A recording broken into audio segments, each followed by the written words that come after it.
देखो Lenz law तुम्हें direction of induced current बताता है। इंड्यूस्ड करंट होगी और कितनी होगी ये तो फेराडेज लॉ से अपने पास आ जाता है। जो वो माइनस साइन हम लोग लगाते हैं ना, वो बेसिकली लेंस लॉ है, समझे। E equals to minus d phi by d t जब तुम लगाते हो फॉर अ सिंगल लूप, तो जो माइनस साइन है जो कि ये बताता है कि induced E M F acts in a direction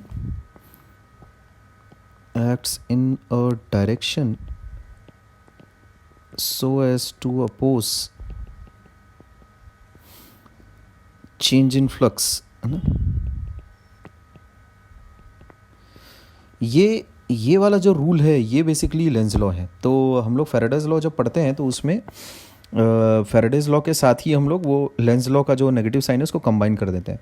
तो फेराडेज लॉ में बेसिकली सिर्फ और सिर्फ तुमको इंड्यूस्ड करंट होगा और इंड्यूस्ड ईएमएफ होगा और इंड्यूस्ड ईएमएफ कितना होगा ये बताया जाता है। लेंस लॉ बेसिकली उसका जो डायरेक्शन है इंड्यूस्ड ईएमएफ की, वो पोर्शन लेंस लॉ कवर करता है, समझे। तो फेराडेज लॉ में अक्सर किताबों में हम लोग ऐसे माइनस साइन इंट्रोड्यूस करके ही रख देते हैं, माइनस साइन लगा के ही छोड़ देते हैं कि भाई उसमें एक्चुअल में अपन ने, तुम ऐसा समझो फेराडेज लॉ में लेंस लॉ को इनकॉर्पोरेट कर ही लिया है, ऐसा समझ गए। तो this is what is Lenz law.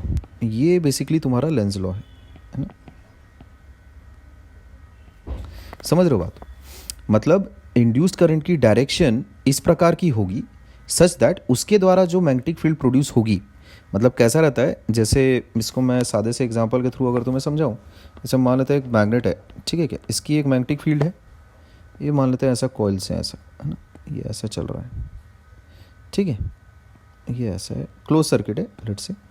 तो इसकी कुछ मैग्नेटिक फील्ड है तुम्हारे पास, एक्सटर्नल मैग्नेटिक फील्ड तो है ना। होगा क्या, जैसे अगर लेट से इसको अगर मैं इसके नज़दीक लेकर आ रहा हूँ मैग्नेट को, तो because of changing magnetic flux through the coil, है ना, इस कॉइल को नाम दे लेते हैं कॉइल पी ऐसा। तो due to changing magnetic flux through coil P there is an induced current, है ना, there is an induced EMF, है ना, which is produced in coil P, समझे। तो उस इंड्यूस्ड ईएमएफ की वजह से एक इंड्यूस्ड करंट कैसा फ्लो करता है, वो जो इंड्यूस्ड करंट की जो डायरेक्शन है फ्लो करने की, वो इस प्रकार की रहती है सच दैट उसके द्वारा, इंड्यूस्ड करंट के द्वारा जो मैग्नेटिक फील्ड प्रोड्यूस होगी, है ना, जो इंड्यूस्ड करंट के द्वारा जो मैग्नेटिक फील्ड प्रोड्यूस होगी वो अपोज करनी चाहिए जो कॉज है चेंज करवाने का फ्लक्स को, समझे। तो देखो यहाँ पर कॉज क्या है,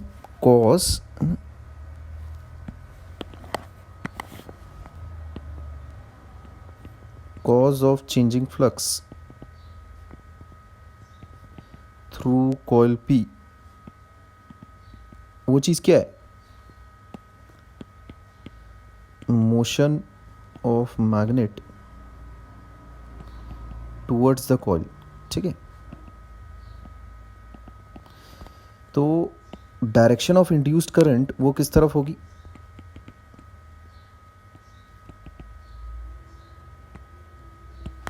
इन द कॉइल, वो इस तरफ होगी such that the field produced by the induced current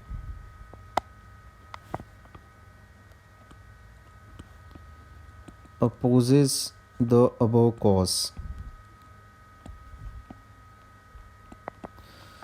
यानी मोशन ऑफ मैग्नेट, समझे। तो मोशन जो मैग्नेट का है वो फ्रॉम लेफ्ट टू राइट है, टूवर्ड्स राइट है, या तो बोलो। तो इस मोशन को रोकने के लिए ये कॉइल में इस तरह से करंट फ्लो करेगी सच दैट जो नॉर्थ फेसिंग साइड है मैग्नेट का, है ना, वो वाला कॉइल का जो साइड है वो एक्चुअल में नॉर्थ की तरह बिहेव करेगा, समझे, और जो दूसरा साइड है वो साउथ की तरह बिहेव करेगा। तो अब हुआ क्या, यहाँ पर करंट इस तरह से फ्लो करेगी, है ना, सच दैट जो नॉर्थ फेसिंग साइड है कॉइल का वो नॉर्थ की तरह बिहेव करेगा, सो दैट अब कैसा होगा, अब जो फील्ड होगी ये इंड्यूस्ड फील्ड आएगी, ये देखो ये ऐसी, ये ऐसी इंड्यूस्ड फील्ड आ गई तुम्हारे पास, दिस इज इंड्यूस्ड फील्ड, ये तुम्हारे पास इंड्यूस्ड फील्ड है। अब देखो जो इंड्यूस्ड फील्ड है ये एक्चुअल में फॉरवर्ड मोशन को मैग्नेट के अपोज कर रही है, समझ गए। इस प्रकार से तुमको डायरेक्शन ऑफ इंड्यूस्ड फील्ड निकालनी है, फिर डायरेक्शन ऑफ इंड्यूस्ड करंट निकालनी है। ठीक, तो सोलोनॉइड में किस डायरेक्शन में एक्चुअल में करंट फ्लो करेगी, है ना, वो इस बात पे डिपेंड करेगा कि तुम मैग्नेट को नज़दीक ला रहे हो कि दूर ला रहे हो। इस बात पे डिपेंड करेगा कि नॉर्थ फेसिंग तुम्हारा मैग्नेट नज़दीक आ रहा है कि साउथ फेसिंग जो मैग्नेट है वो नज़दीक आ रहा है, ऐसा। ठीक है, तो बेसिकली लेंज़ लॉ सिंपली तुम्हें ये बताता है कि कुछ भी हो भाई, जो मैग्नेटिक फ्लक्स का जो चेंज है वो मैं बर्दाश्त नहीं करूँगा, वो क्लोज सर्किट कैसा बर्दाश्त नहीं करेगा। उसको बर्दाश्त नहीं करने के लिए वो कुछ रिएक्शन करता है। क्या रिएक्शन करता है? वो इंड्यूस्ड करंट बनाता है, और वो इंड्यूस करंट बनाकर वो बोलता है कि अब चल मैग्नेटिक फील्ड, इंड्यूस करंट की इंड्यूस्ड मैग्नेटिक फील्ड। तो जो इंड्यूस्ड मैग्नेटिक फील्ड रहती है वो एक्सटर्नल मैग्नेटिक फील्ड को, है ना, वो जो एक्सटर्नल कॉज है जो चेंज कर रहा है मैग्नेटिक फ्लिक्स और उस सर्किट के थ्रू, उसको कैसा रोकता है वो। ठीक है, अभी देखो यहाँ इंड्यूस्ड मैग्नेटिक फील्ड जो है वो जो प्रोड्यूस हुई है इंड्यूस करंट की वजह से, वो रोक रही है मैग्नेट के मोशन को। ठीक, ध्यान रखो। अच्छा, तो यहाँ डायरेक्शन लेंस लॉ की तुम पहले अच्छे से प्रैक्टिस कर लो उसकी ध्यान से। फॉर एग्जांपल अगर मान लेते हैं इसका डायरेक्शन को प्रैक्टिस करने का सबसे अच्छा जो एज ओल्ड एग्जांपल है वो ऐसा है कि एक लूप है और उसके ऊपर से एक मैग्नेट गिर रहा है, ऐसा। ये नॉर्थ है, ये साउथ है, ऐसा। तो ये नीचे गिर रहा है ऐसा, और तुमको ये प्रूव करना है, prove that the acceleration of the falling magnet is less than g, ये अपने को साबित करना है। अच्छा, तो किस प्रकार से साबित करेंगे, देखो ज़रा ध्यान से। पहला तो इस मैग्नेट की जो फील्ड लाइंस होगी वो किस प्रकार की होंगी, ये ऐसा, है ना, ये ऐसा इस तरह से जा रही होंगी। सारी magnetic field lines close up जरूर होंगी, है ना। ये इन्फिनिटी के बाद टर्न लेगा स्ट्रेट जो मैंने बनाई है, और वहाँ से फिर क्लोज मारेगा, फिर ये ऐसा इस तरह से ऐसा क्लोज होगा ये। ठीक है, क्या स्पेस की कमी की वजह से क्लोज नहीं कर रहा हूँ मैं। अच्छा खैर, तो अब क्या हो रहा है, due to downward motion of the magnet, है ना, मैग्नेट के नीचे गिरने की वजह से जो मैग्नेटिक फ्लक्स है through the coil that is increasing. ठीक है, तो एक एक करके मैं लिखते जाता हूँ। सबसे पहली चीज़ तो मैग्नेटिक फ्लक्स, है ना, through the coil is increasing, है ना। अच्छा, तो मैग्नेटिक फ्लक्स अब चेंज तो हो रहा है, तो चेंज तो हो रहा है, तो इसका मतलब induced EMF hence induced current तो जनरेट होगी। अच्छा, अब इंड्यूस्ड करंट किस डायरेक्शन में जनरेट होगी, तो यहाँ देखो, induced current is generated such that the direction of induced field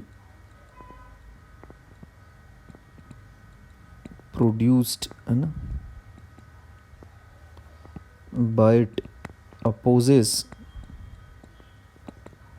the downward motion of magnet. ठीक है, क्लियर है बात। तो वो जो इंड्यूस्ड करंट जो भी जिस भी डायरेक्शन में तुम एक्चुअल में एंटी क्लॉकवाइज हो चाहे क्लॉकवाइज हो, जिस भी डायरेक्शन में तुम उसको इंड्यूस करवाओ वो ऐसी होनी चाहिए सच दैट ये जो नीचे का जो उसका गिरने वाला जो मोशन है वो कैसा तुम्हारा अपोज हो, क्योंकि वो अगर नीचे नहीं गिरेगा तो उसके कॉइल के थ्रू मैग्नेटिक फ्लक्स चेंज नहीं होगी। ठीक है, कॉज क्या है, जो मैग्नेटिक फ्लक्स के चेंज होने का, कॉइल के थ्रू जो मैग्नेटिक फ्लक्स है ना, नंबर ऑफ फील्ड लाइंस जो चेंज हो रही हैं, उसका कॉज क्या है, मैग्नेट का नीचे गिरना। तो मैग्नेट के नीचे गिरने को अपने को रोकना है। तो किस प्रकार रोकोगे, किस प्रकार से रोकोगे।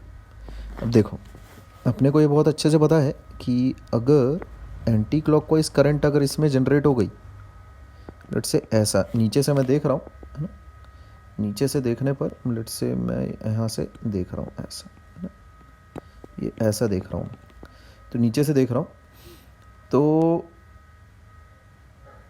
अगर इस तरह की अगर करंट अगर जनरेट होती है ना, तब क्या होगा, ये क्लॉकवाइज करंट है, नीचे से देखने पर ऐसा ये क्लॉकवाइज करंट है। तो क्लॉकवाइज करंट अगर जनरेट होती है तब मैग्नेटिक फील्ड जो होगी वो नीचे की तरफ प्रोड्यूस होगी, समझे। इंड्यूस्ड मैग्नेटिक फील्ड कैसी प्रोड्यूस होगी, फिर ये ऐसी नीचे की तरफ प्रोड्यूस होगी, ये ऐसा ऐसा जाएगा मामला कुछ, ये ऐसा ऐसा। तो मतलब और तेज़ी से वो और अट्रैक्ट होगा, समझे? अगर इस तरह की मैग्नेटिक फील्ड अगर प्रोड्यूस हुई है ना, क्लॉकवाइज करंट अगर इसमें फ्लो करा, ठीक है, ये क्लॉकवाइज करंट अगर इसमें फ्लो कर रहा है कॉइल में, तब क्या होगा, वो और तेज़ी से नीचे गिरेगा, है ना, जो मैग्नेट है और तेज़ी से नीचे गिरेगा। क्यों ऐसा? क्योंकि ये किस तरह की फील्ड लाइंस है, ये ऐसी है field lines such that this coil is acting as a bar magnet with south facing up and north facing down, ऐसा, ठीक है। This is behaviour of coil, this is behaviour of coil, ठीक है। तो ये तो और तेज़ी से गिरने लग गया, जो ऊपर से जो मैग्नेट टपक रहा था कॉइल के जो नज़दीक आ रहा था, तो और तेज़ी से गिरने लगेगा। ये अपने को नहीं चाहिए, तो इसके बाजू में मैं ऐसा क्रॉस लगा देता हूँ। क्रॉस इसीलिए because if induce current flows in a clockwise direction, then the direction of induced EMF, या फिर मैं कहूँ डायरेक्शन ऑफ जो मैग्नेटिक फील्ड रहेगी, वो तो इस तरह से एक्ट करेगी सच दैट अट्रैक्टिव इन्फ्लुएंस होगा उस पर, गिरने वाले मैग्नेट पर। तो ऐसा अट्रैक्टिव इन्फ्लुएंस अपने को नहीं चाहिए गिरने वाले मैग्नेट पर, अपने को चाहिए रिपल्सिव वाला इन्फ्लुएंस, है ना। वो नीचे की तरफ आ रहा है, अपने को उसको रोकना है कि भाई तू नीचे मत आ, क्योंकि तू तेरी नीचे आने से मेरे थ्रू मैग्नेटिक फ्लक्स चेंज हो रही है, कॉइल उसको ये बोलेगा, ठीक है। कॉइल और अगर मैग्नेट की अगर बातचीत होगी तो किस तरह से बातचीत हो रही है, मैग्नेट बोला मैं आया, कोई नहीं रोक सकता मेरे को, तो आ भाई आ। तो कॉइल जब उसको दिख रहा है कि मैग्नेट आता हुआ दिख रहा है, तो क्या बोलेगा कि भाई तेरे नज़दीक आने से मेरे थ्रू मैग्नेटिक फ्लक्स चेंज हो रही है, मेरे को नहीं चाहिए कि मैग्नेटिक फ्लक्स मेरे थ्रू चेंज हो। तो वो अपने खुद को ही बोलेगा कि अब चलो, है ना, अपनी खुद की बॉडी को बोलेगा कि अब चलो, अब इंड्यूस करंट जनरेट करता हूँ और इस मैग्नेट को अपने नज़दीक आने से रोकता हूँ, क्योंकि उसके नज़दीक आने से, है ना, भाई कॉइल के थ्रू मैग्नेटिक फ्लक्स चेंज हो रही है और कॉइल ये नहीं चाहता है कि उसके थ्रू मैग्नेटिक फ्लक्स चेंज हो, तो वो अपने अंदर अपने थ्रू इंड्यूस करंट जनरेट करवाएगा। तो अगर इस डायरेक्शन में उसने इंड्यूस करंट जनरेट करवा दी, तो उसमें जो राइट हैंड थंब रूल से जो मैग्नेटिक फील्ड, जो डायरेक्शन ऑफ इंड्यूस्ड फील्ड जो बन रही है, वो तो इस प्रकार की बन रही है कुछ, है ना। तो ये तो अपने को चाहिए नहीं, तो अपने को इसका अपोजिट डायरेक्शन में अगर हम लोग फील्ड अगर जनरेट करवानी है, तो अपने को करंट का डायरेक्शन ऐसा रखना पड़ेगा। अब देखो राइट हैंड थंब रूल से अगर तुम फिंगर्स को अगर करंट की डायरेक्शन में, है ना, ये हो गया आई इंड्यूस्ड, इस डायरेक्शन में अगर तुम करंट को इंड्यूस करवाते हो, तब जो मैग्नेटिक फील्ड की जो डायरेक्शन बनेगी कुछ इस प्रकार की बनेगी, ऐसा, ठीक है, ऐसा। तो ये इस प्रकार की मैग्नेटिक फील्ड की डायरेक्शन तुम्हारे पास बन रही है। तो ये अभी जो मैग्नेट है, जो कॉइल है सॉरी, इस तरह से बिहेव कर रहा है ना, ठीक है क्या, ये बिहेवियर ऑफ कॉइल हो गया तुम्हारा, है ना? समझे? तो अभी देखो वो रिपेल करेगा, उस मैग्नेट को अपने पास आने से रोकेगा, ठीक है बात। तो this will be the direction of induced current, है ना, and these are induced magnetic field lines, this is induced magnetic field lines, these are induced magnetic field lines, clear बात।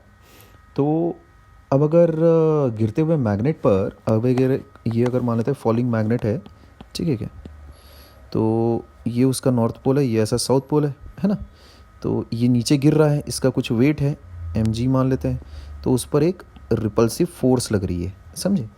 This F is repulsive force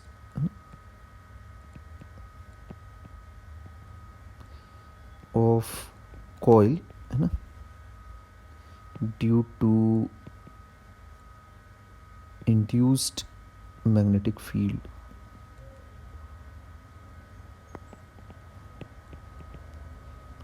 है ना, produced by the coil, ठीक है, repulsive force by the coil,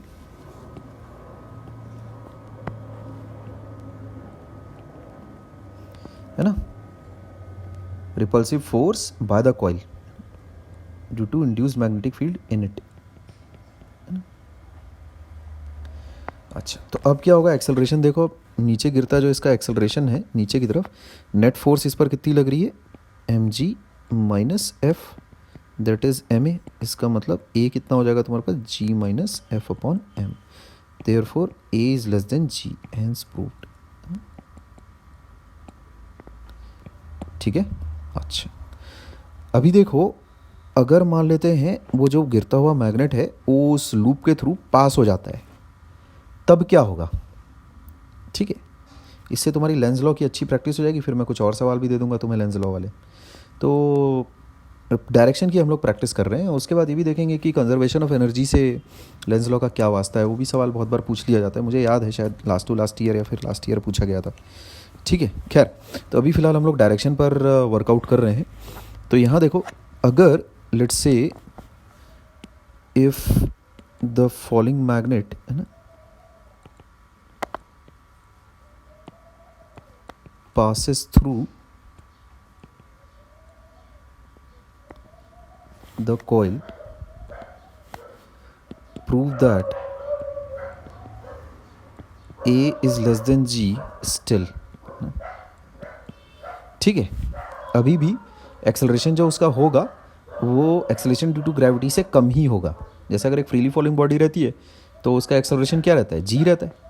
तो अभी भी लेकिन जो मैग्नेट है उसका एक्सेलरेशन अभी भी जी से कम रहेगा। कैसे, देखो यहाँ पर अभी तुम्हारे पास मुद्दा ऐसा है, ये जो कॉइल है वो ऐसा है, जो मैग्नेट है उसका नॉर्थ तो ऊपर ही रहेगा, ऐसा है ना, इस तरह की कोई बात है, इस तरह की कुछ बात है। तो अभी मामला कैसा है, इसकी मैग्नेटिक फील्ड लाइंस अगर मैं बनाता हूँ तो कुछ ऐसी इस प्रकार की बनेगी। Since the magnet is moving down, है ना, वो नीचे की तरफ जा रहा है कुछ एक्सेलरेशन के साथ, तो the magnetic field lines which are passing through the coil are continuously decreasing. ठीक है, तो magnetic flux through the coil है ना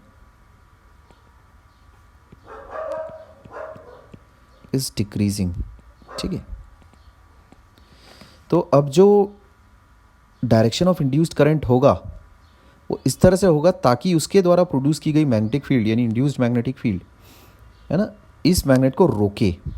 ये कैसा है, परदेसी ना जा, समझ गए मुझे छोड़ के, वो वाली सिचुएशन है अब। ठीक है, तो है ना, परदेसी जाना नहीं, ये कॉइल बोलेगा उस मैग्नेट को। क्यों ऐसा, क्योंकि ये परदेसी यानी यहाँ जो मैग्नेट है उसके दूर जाने की वजह से जो उसके थ्रू मैग्नेटिक फ्लक्स है वो कम होता जा रहा है, और कॉइल ऐसा नहीं चाहेगा कि उसके थ्रू मैग्नेटिक फ्लक्स कम हो ये भी नहीं चाहेगा, ज़्यादा हो ये भी नहीं चाहेगा, उसको चेंज नहीं होना। अच्छा, तो the direction of induced current will be such that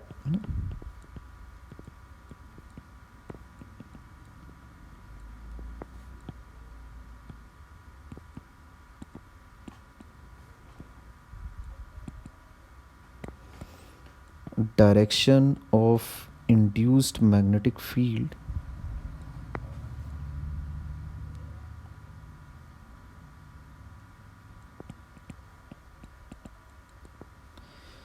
such that direction of induced magnetic field stops the falling magnet। अच्छा, तो इसका मतलब जो इंड्यूस्ड मैग्नेटिक फील्ड मुझे चाहिए वो ऐसी चाहिए सच दैट उसको अट्रैक्ट करे, समझे, फॉलिंग मैग्नेट को अट्रैक्ट करे। अब अट्रैक्ट करने वाली मैग्नेटिक फील्ड तुमको कैसे मिलेगी, अगर इस कॉइल में तुमने लेट्स से इस डायरेक्शन में अगर करंट घुमा दी, ये ऐसा, तो क्या होगा, जो मैग्नेटिक फील्ड होगी वो कुछ इस प्रकार की होगी, ये ऐसी सेंटर पर ऐसा, है ना। ठीक है, राइट हैंड थंब रूल से एंटी क्लॉकवाइज डायरेक्शन में अगर तुम फिंगर्स को कर्ल करते हो तो इस डायरेक्शन में तुम्हारे पास मैग्नेटिक फील्ड आ रही है ऐसी कुछ, इसको मैं एक ऐसा बार मैग्नेट कंसिडर कर सकता हूँ, ये नॉर्थ हो गया, ये साउथ हो गया। ठीक है, बस मेरा काम हो जाएगा फिर, क्लियर है, अपना काम तो हो गया ना। ये जो कॉइल का जो वो फेस है जो फॉलिंग मैग्नेट के नॉर्थ के नज़दीक है, वो वाला फेस, वो फेस साउथ पोल की तरह एक्ट कर रहा है, ये देखो वो फेस साउथ पोल की तरह एक्ट कर रहा है, क्लियर है। तो क्योंकि फील्ड लाइंस ऊपर की तरफ जा रही ना, इसलिए मैंने इसको ये वाला नॉर्थ पोल बोल दिया, इसको है कि नहीं, ऐसा ऊपर के साइड को नॉर्थ पोल बोल दिया, क्लियर है। तो यही मुझे चाहिए था, है कि नहीं। तो डायरेक्शन ऑफ इंड्यूस करंट ये आ गई तुम्हारे पास, क्लियर है। अब देखो जो फॉलिंग मैग्नेट है, अब उस पर है ना, this is the falling magnet, तो ये नॉर्थ ये साउथ है उसका फॉलिंग मैग्नेट का, तो उस पर देखो mg की फोर्स नीचे की तरफ लग रही होगी, अब एक अट्रैक्टिव फोर्स उस पर ऊपर की तरफ लग रही है, ये उसका एक्सेलरेशन है नीचे की तरफ। तो again net force acting on that falling magnet equals to, अरे ऊपर एक अट्रैक्टिव फोर्स लग रही है F, है ना, F एक अट्रैक्टिव फोर्स लग रही है ना? तो मास टाइम्स एक्सेलरेशन, ऐसा मैं न्यूटन सेकंड लॉ से लिख सकता हूँ। इसका मतलब एक्सेलरेशन की वैल्यू हो जाएगी g minus F upon m। ठीक है, again acceleration is less than G, hence proved, है ना। यहाँ पर एफ क्या है तुम्हारे पास, अट्रैक्टिव फोर्स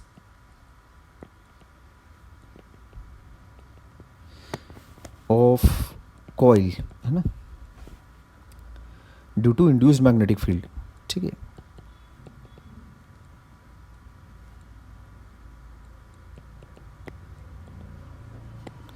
ठीक बात।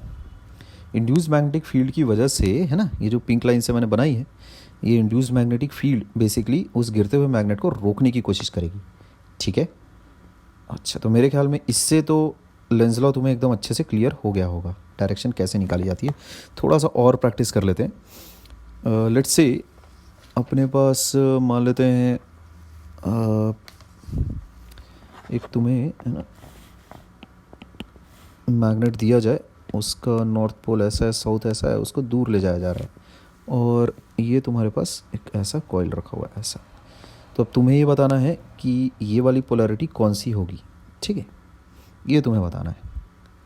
अच्छा, तो जाहिर सी बात है, साफ़ है इसमें तो कि मैग्नेटिक फ्लक्स एक्चुअल में डिक्रीज़ कर रहा होगा, ठीक है। अगर तुम देखो ये नॉर्थ ये साउथ, तो मैग्नेटिक फ्लक्स जो है ना, इस इन कॉइल्स के थ्रू वो तो कैसा डिक्रीज़ मार रहा होगा ना, क्योंकि जैसे जैसे तुम दूर जाओगे वैसे वैसे, पहले अगर मान लेते 3 मैग्नेटिक फील्ड लाइंस पास कर रही थी, तो बाद में फिर जैसे जैसे तुम दूर जाओगे, जैसे मान लेते पहले की सिचुएशन ऐसी रही थी, 3 मैग्नेटिक फील्ड लाइंस पास कर रही थी, बाद में जैसे जैसे तुम दूर जाते जाओगे, बाद में पता चला कि अब एक ही मैग्नेटिक फील्ड लाइन पास कर रही है, तो है ना, दूर जाने वाले मोशन में the number of magnetic field lines through that coil are decreasing, तो उसको दूर जाने को रोकने की कोशिश करेगा। तो रोकने की कोशिश करेगा, इसका मतलब क्या होगा, फ्लक्स कैसे डिक्रीज कर रहा है, flux through coil is decreasing. तो ईएमएफ इंड्यूस होगा, वो नहीं चाहता कि ईएमएफ इंड्यूस हो, तो ईएमएफ इंड्यूस हो काहे के वजह से रहा है, उस मैग्नेट के दूर जाने की वजह से हो रहा है। तो दूर जाते हुए मैग्नेट को वो रोकने की कोशिश करेगा, ठीक है, ताकि उसके थ्रू, कॉइल के थ्रू फ्लक्स चेंज ना हो। तो रोकने की कोशिश, इसका मतलब attractive force needs to be applied. Attractive force के लिए, है ना, जो क्वेश्चन मार्क है उसको साउथ पोल होना पड़ेगा, क्लियर है। तो attractive force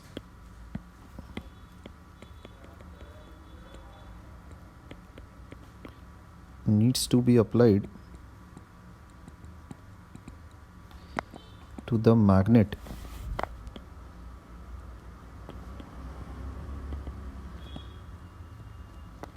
moving away. Hence, the side facing north of magnet behaves like a south pole. This will be your answer. मतलब अगर मानते हैं मैग्नेट ऐसा है, ये नॉर्थ और ये साउथ, और ये मैग्नेट दूर जा रहा है ना, और ये तुम्हारा कॉइल ठहरे ऐसे, तो ये साउथ पोल और ये नॉर्थ पोल की तरह बिहेव करेगा, ये बेसिकली नॉर्थ पोल की तरह बिहेव करेगा। तो the question mark is actually south pole, ठीक है, ये मामला है। अच्छा, अब जैसे अगला सवाल देखो, लेंस लॉ के डायरेक्शंस की कैसा है, तुम प्रैक्टिस कर लो पहले अच्छे से, लेंस लॉ से कैसे डायरेक्शन ऑफ इंड्यूस करंट निकालते हैं, ठीक है। देखो यहाँ मान लेते हैं एक सर्कुलर लूप है, और तुम्हारे पास मैग्नेटिक फील्ड ऐसी दी हुई है तुमको इनटू द प्लेन, ये दिया हुआ है। अब तुम्हें मैग्नेटिक फील्ड बताई गई है कि it varies with time as 2t। तो वेरिएबल एक्सटर्नल मैग्नेटिक फील्ड, इसका मतलब वेरिएबल मैग्नेटिक फ्लक्स, वेरिएबल, है ना, मैग्नेटिक फील्ड, तुम्हें बेसिकली बताना है कि इंड्यूस करंट किस डायरेक्शन में है, फ्लो कर रही है, ठीक है क्या। इस कॉइल में इंड्यूस करंट की डायरेक्शन एंटी क्लॉकवाइज होगी, क्लॉकवाइज होगी, वो तुम्हें बताना है। तो मैं बता रहा हूँ वेरिएबल मैग्नेटिक फील्ड है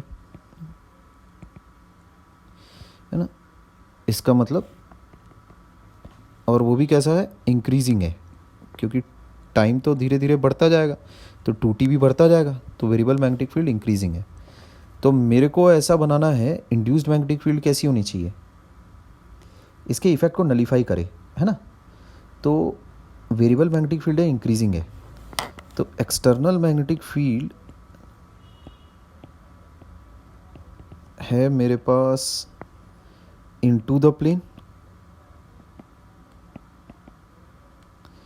इंक्रीजिंग, ठीक है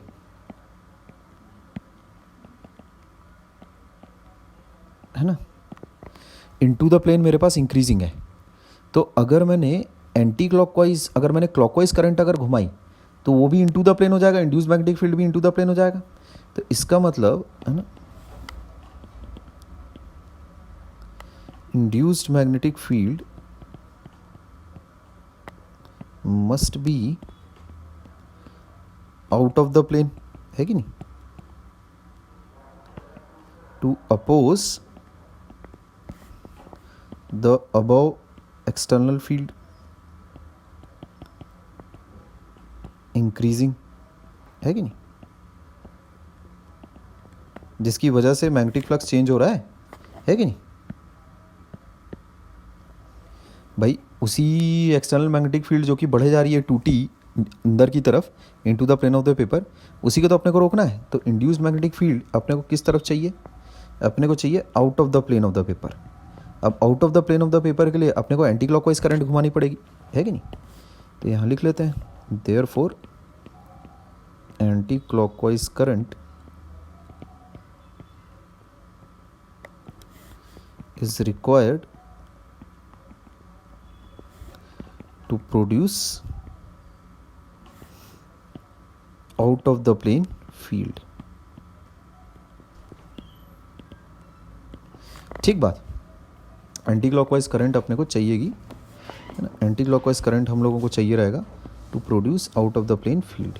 क्लियर है, this will be your answer, है ना, ये आंसर हो जाएगा अपना। तो एंटी क्लॉकवाइज करंट उस कॉइल में से फ्लो करेगी। अच्छा, इसके बाद देखते हैं अगला सवाल। देखो, तुम्हारे पास एक रेक्टेंगुलर कॉइल है और एक स्ट्रेट करंट कैरिंग वायर है। इस वायर में जो करंट फ्लो कर रही है that is increasing with time as 2T। अच्छा, तो अब तुम्हें डायरेक्शन ऑफ इंड्यूस करंट निकालनी है स्क्वायर लूप में, क्या होगी, ठीक है।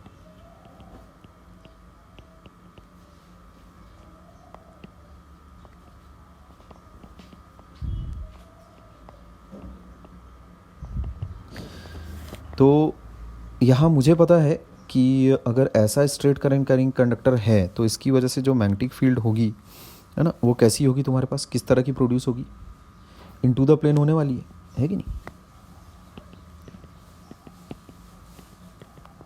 है ना। अगर करंट ऊपर की तरफ होता तो आउट ऑफ द प्लेन होता इधर field. This is field produced by current I equals to 2T, ठीक है। तो अंदर की तरफ इंक्रीज कर रहा है, इसका मतलब मेरा जो फील्ड है इंड्यूस्ड वाला फील्ड वो बाहर की तरफ होना चाहिए, आउट ऑफ द प्लेन। यहाँ मैं लिख देता हूँ, since external field is increasing into the plane of paper, therefore induced field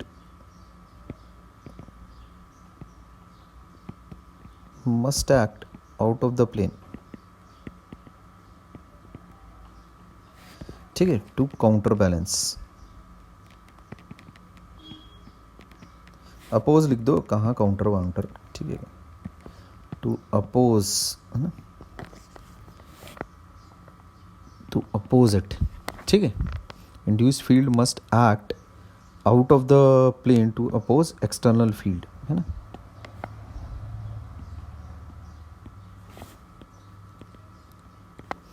ठीक है बात। अच्छा, तो इंड्यूस्ड फील्ड अगर ऊपर की तरफ आउट ऑफ द प्लेन अगर उसको रहना है तो इसका मतलब करंट कैसी फ्लो करनी पड़ेगी स्क्वायर लूप में, anti clockwise. implies that anti-clockwise current must flow in square loop। यही तुम्हारा आंसर हो गया। ये स्क्वायर लूप में तो अगर एक्सटर्नल फील्ड ऐसी है ना, तो इंड्यूस्ड फील्ड ऐसी हो गई, ये देखो इंड्यूस्ड फील्ड हो गई, ठीक है, ये हो गई इंड्यूस्ड फील्ड। तो ये हो गया इंड्यूस्ड करंट, है ना, ऐसा ये हो गया इंड्यूस्ड करंट। ठीक बात, this is external field.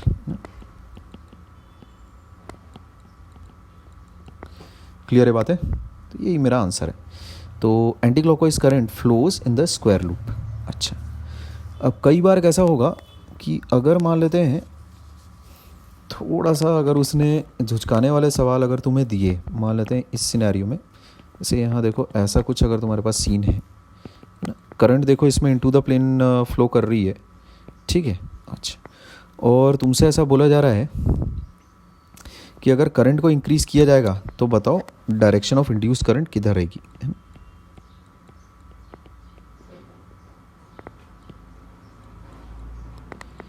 If I is increased, ऐसा बोला जा रहा है, समझे। तो अब देखो इसमें ट्रिक में फंसना मत। यहाँ देखो कभी कोई मैग्नेटिक फ्लक्स एक्चुअल में बनेगी ही नहीं, बिकॉज जो करंट है तुम्हारा वो स्ट्रेट इनटू द प्लेन जा रहा है। तो स्ट्रेट इनटू द प्लेन की जो करंट होगा इनटू द प्लेन या out of the plane, straight current का हमेशा जो मैग्नेटिक फील्ड बनेगा वो हमेशा सर्कुलर बनता है, ठीक है, एक प्लेन में सर्कुलर। तो यहाँ जो भी मैग्नेटिक फील्ड लाइंस एक्चुअल में प्रोड्यूस होगी वो सारी की सारी एक्चुअल में कोई उस ट्रायंगल को कट नहीं कर रही है। तो मैग्नेटिक फ्लक्स कैसा ज़ीरो है। देखो जैसे अगर तुम उस वायर का अगर तुम फील्ड लाइंस अगर बनाओगे तो कुछ ऐसा बनाओगे, ये ऐसा है ना, ऐसा बनाओगे उसकी फील्ड लाइंस ऐसा। तो ये सारे के सारे जितने भी ये फील्ड लाइंस हैं, फील्ड लाइंस ऑफ वायर, है ना, of field produced by wire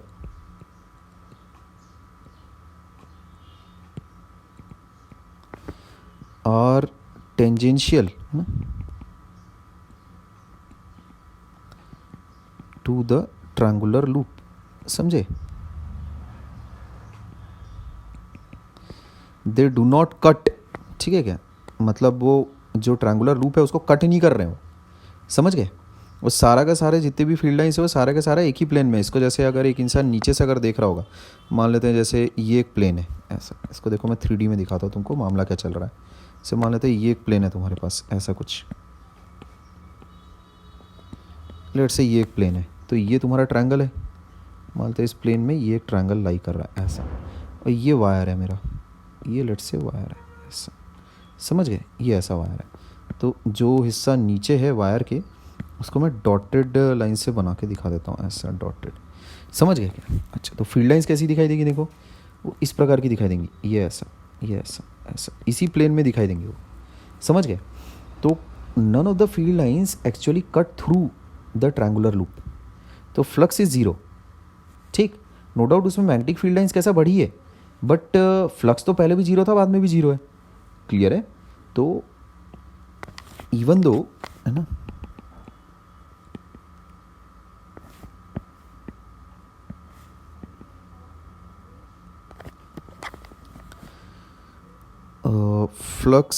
magnetic field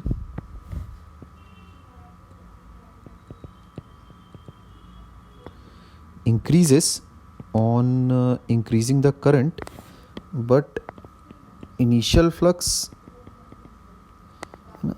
as well as final flux remains zero, है ना, as none of the field lines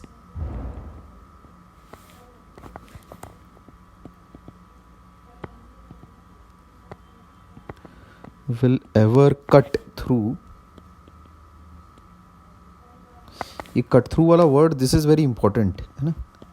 जो फैराडे का जो एक्चुअल तुम्हारा लेंस का जो एक्चुअल स्टेटमेंट था ना, जो उसका ओरिजिनल टेक्स्ट था जिसमें उसने लेंस लॉ लिखा था, उसमें उसने वर्ड यूज़ किया था कट, ओरिजिनल जो उसने टेक्स्ट लिखा था, ठीक। तो एक्चुअल में पहले भी कोई फील्ड लाइन उस ट्रायंगल को कट तो कर ही नहीं रही है, टेंजेंशियली पूरा सब कुछ मामला चल रहा है, ठीक है क्या, मतलब उसी प्लेन में है और ट्रायंगुलर प्लेन में ही है पूरी की पूरी field lines.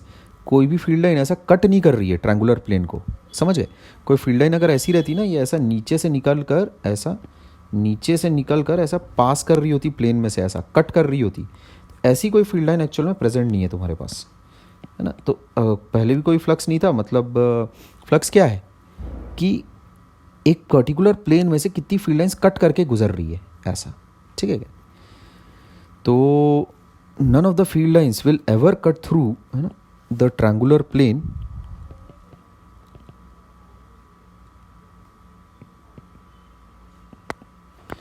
In the above arrangement. ठीक है बात, ये ध्यान में रखना। तो initial flux as well as final flux will remain zero, है ना। जो फाइनल फ्लक्स है वो ज़ाहिर सी बात है तुम्हारा बड़ा होगा इनिशियल फ्लक्स से।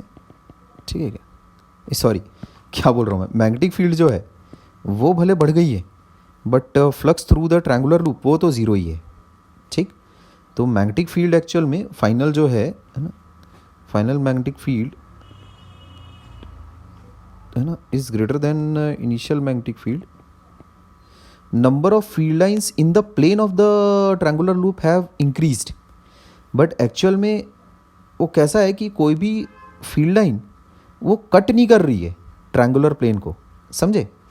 तो नंबर ऑफ फील्ड लाइंस, उस चीज़ को भी मैं लिख देता हूँ, नंबर ऑफ फील्ड लाइंस, है ना, नोट करके इसको मैं लिखवा देता हूँ। The number of field lines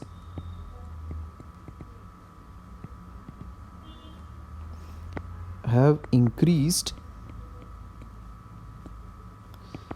in the plane, in the triangular plane, है ना, in the triangular plane, but no increase in the number of lines cutting the triangular plane।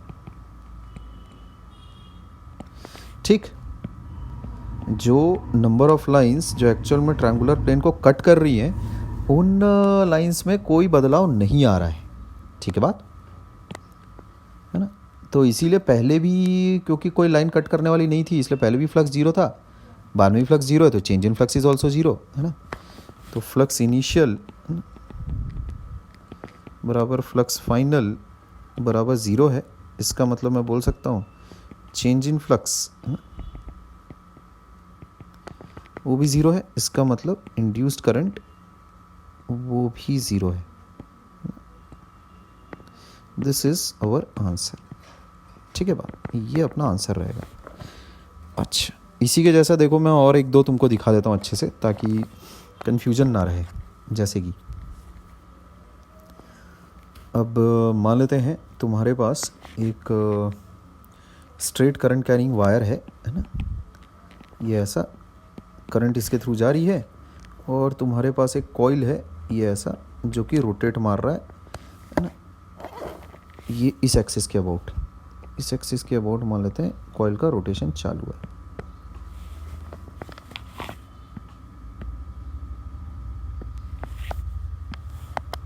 ये ऐसा कुछ कॉइल का रोटेशन चालू है। ठीक है बात। अच्छा, तो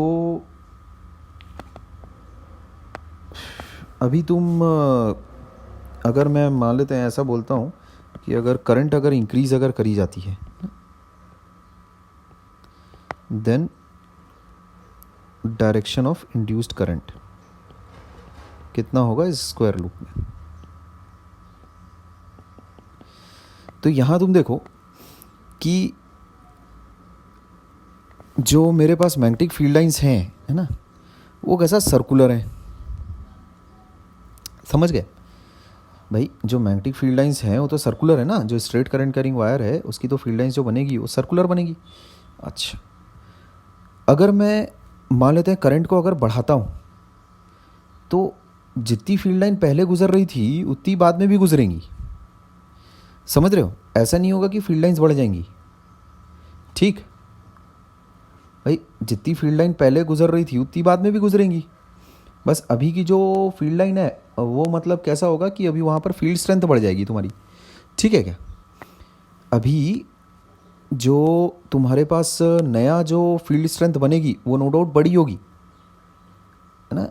नया फील्ड स्ट्रेंथ जो बनेगा वो नो डाउट मेरे पास बड़ा रहेगा, बट जो नंबर ऑफ फील्ड लाइन रहेगी वो तो एक का एक ही के थ्रू बनाओगे ना तुम। जैसे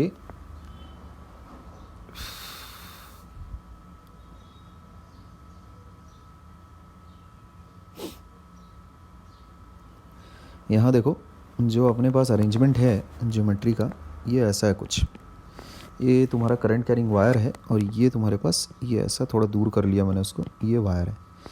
तो जो फील्ड लाइंस हैं तुम्हारे पास वो कैसी बन रही हैं, कुछ यूँ हैं इस प्रकार, ऐसा ये बनेगी कुछ फील्ड लाइंस तुम्हारे पास ऐसी, ये ऐसा है, ऐसा, ठीक है क्या? इनटू द प्लेन जा रहा है तुम्हारे पास, है ना? अच्छा, तो अब मेरे को एक बार बताओ, इसके घूमने से करंट नहीं इंक्रीज कर रही है? वही यार, ये थोड़ा गड़बड़ लग ही रहा था मेरे को। इसके देखो घूमने से, है ना, ये जैसा ऐसा घूम रहा है, करंट नहीं इंक्रीज कर रही है। करंट इंक्रीज करेगा तब तो डायरेक्शन ऑफ इंड्यूस करंट अपने को बताना ही पड़ेगा, है ना? ये मैं थोड़ा सा स्टार्टिंग में थोड़ा सा उल्टा मैं लिख गया था, वहाँ करंट इंक्रीज नहीं होना चाहिए इफ़ कॉइल रोटेट्स, है ना, then direction of induce current, ये लिखा हुआ होना चाहिए, ठीक है क्या? वही मेरे को बोलते हुए बड़ा अजीब लग रहा था, क्योंकि अगर तुम करंट अगर बढ़ाओगे तो मैग्नेटिक फील्ड बढ़ेगी, मैग्नेटिक फील्ड बढ़ेगी, इसका मतलब उसी सेम एरिया में तुम्हारे पास number of magnetic field lines भी बढ़ेंगी। तो मैग्नेटिक फील्ड लाइंस बढ़ रही है, इसका मतलब फ्लक्स चेंज कर रहा है, इसका मतलब तो इंड्यूस करंट होगा यहाँ पर। लेकिन देखो तुम्हारे पास अगर कॉइल अगर रोटेट कर रहा है, समझे, बस रोटेट कर रहा है, करंट रिमेन्स कांस्टेंट, ठीक है, आई रिमेन्स कांस्टेंट, है ना, और जो कॉइल है वो रोटेट कर रहा है। तो वो जब रोटेट कर रहा है ऐसा, इस तरह से ऐसा, तो मेरे को बताओ नंबर ऑफ फील्ड लाइंस क्या उस कॉइल के थ्रू चेंज हो रही है? बिल्कुल नहीं हो रही है ना? वो भी साथ ही साथ घूम रहा है, जैसे पहले अगर 4 लाइन अगर गुजर रही थी, बाद में भी 4 ही लाइन गुजरेगी, ठीक है? The number of field lines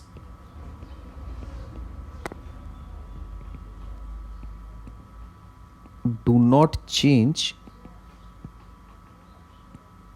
when the coil is rotating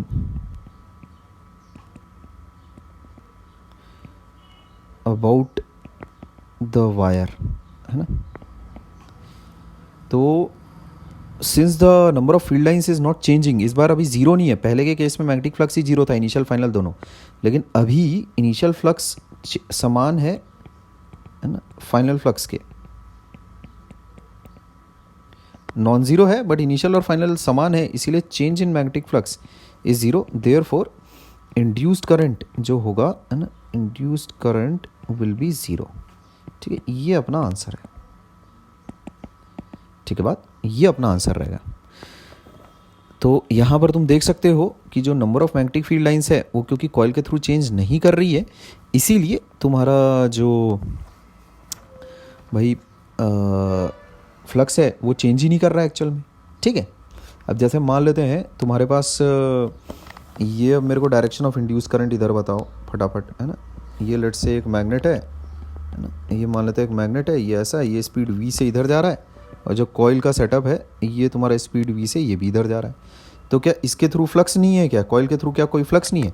flux है ना भाई, flux through coil is not equal to zero, but initial flux और फाइनल फ्लक्स दोनों समान है, नॉन ज़ीरो है बट दोनों समान है, therefore change in magnetic flux is zero. इसका मतलब इंड्यूस्ड करंट कितना रहेगा तुम्हारे पास? Induced current is also zero, समझ गए? तो कोई पोलैरिटीज़ वगैरह इंट्रोड्यूस नहीं होगी, है ना? ये उसी की तरह सीन है।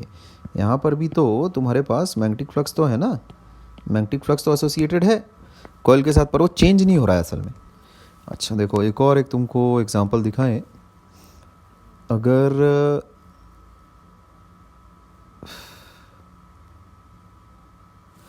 मान लेते हैं इस तरह का कुछ आ गया, जैसे करंट मैंने बनाई थी अभी, लेट से, ठीक है, अब तुम बाकी के सवाल अब तुम खुद से कर सकते हो। जैसे इधर देखो एक चीज़ और, एक आखिरी सवाल, अगर मान लेते हैं लेट से एक कॉइल 1 है ना, और ये मान लेते हैं कॉइल 2 है। तो अगर कॉइल 1 के थ्रू अगर करंट 1 अगर मैं इंक्रीज़ करता हूँ, तो तुम्हें बताना डायरेक्शन ऑफ इंड्यूस्ड करंट क्या होगा, है ना?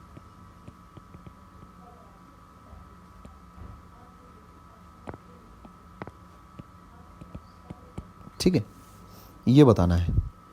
तो जाहिर सी बात है करंट जो है कॉइल 1 में ऐसा फ्लो कर रहा है, तो इसका मतलब यहाँ देखो जो तुम्हारे पास फ्लक्स है एसोसिएटेड विथ कॉइल 2 वो तो इंक्रीज़ मार रहा है ना, वो तो चेंज हो रहा है ना, इंक्रीज़ क्या बोलूँ मैं, वो तो चेंज हो रहा है, इनफैक्ट इंक्रीज़ हो ही रहा है। तब एक्चुअल में जो इसका जो मैग्नेटिक फ्लक्स है वो कैसा है, अगर तुम राइट हैंड थंब रूल अगर लगाते हो तो तुम्हारे पास ये नॉर्थ और ये साउथ आएगा ऐसा। फील्ड लाइंस कैसी आ रही है उसकी, ऐसा है ना, तो फील्ड लाइंस इसकी ऐसी जाएंगी, ये ऐसी फील्ड लाइंस जाएगी, तो ये नॉर्थ और ये साउथ रहेगा ऐसा। तो अब अगर मैं बोलूँ कि करंट अगर इंक्रीज़ हो रहा है तो number of magnetic field lines वो भी इंक्रीज़ मार रही होंगी, है ना, इस कॉइल के through number of magnetic field lines वो भी इंक्रीज़ मार रही होंगी। तो ऐसा तुम समझ लो कि जैसे ये जो साउथ पोल है ये नज़दीक आता जा रहा है, समझे। तो ये है मेरा कॉइल 2, है ना। तो अगर करंट अगर मैं बढ़ाता जा रहा हूँ इसका मतलब क्या है, मैग्नेटिक स्ट्रेंथ में बढ़ाता जा रहा हूँ, इसका मतलब नंबर ऑफ फील्ड लाइंस में इंक्रीज़ करता जा रहा हूँ, है ना, कॉइल 2 के थ्रू।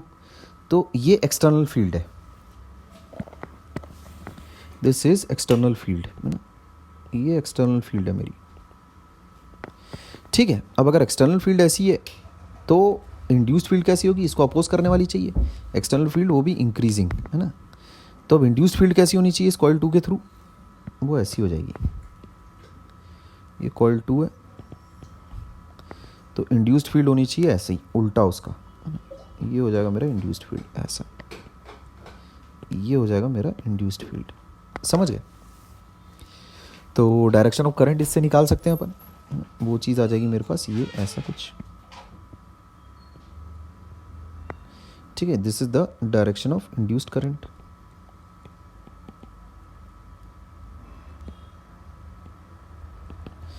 अच्छा, और मुझसे सवाल ये पूछा गया था कि whether the loops will attract और repel, direction of induced current तो पूछा ही था, और इसके अलावा ये भी पूछा था कि आप बताइए weather the loops will attract और रिपेल।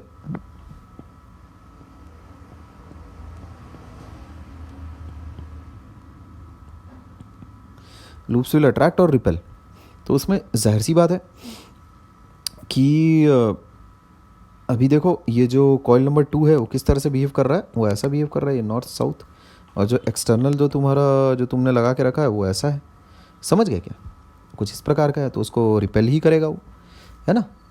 तुम कुछ भी करो, है ना, कुछ भी करो मतलब अभी इस केस में वो रिपेल करेगा ऐसा, ठीक है क्या। अगर तुम करंट अगर डिक्रीज़ कर रहे होते तब उसने अट्रैक्ट किया रहता, समझे। तो अभी तो रिपल्शन चालू रहेगा भाई, इसकी फील्ड लाइंस ऐसी, है ना। तो ये तुम्हारा है कॉइल नंबर 1 और ये तुम्हारा पास है, this is coil number 1 and this is coil number 2, है ना। दे बोथ रिपेल,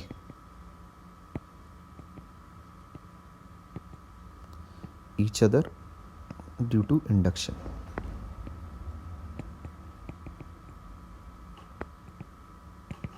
ठीक है, अगर इसमें मैं नोट डाल के लिखवा देता हूँ तुम्हें, इफ I1, है ना, अगर डिक्रीजिंग होता, if I1 was decreasing then they would be attracting each other, ठीक है।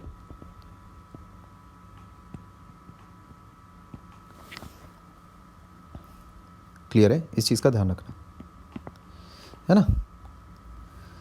अच्छा ठीक है देन, तो ये लेंस लॉ से संबंधित जो बातें थी वो मैं कर चुका हूँ।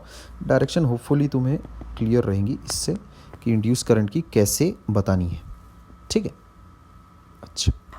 अच्छा इसके अलावा एक इम्पॉर्टेंट चीज़, हाँ, प्रूव दैट, है ना, इसमें अपने को साबित करना है, शो दैट, ये इम्पॉर्टेंट सवाल है, अक्सर बोर्ड एग्जाम से पूछ लिया जाता है।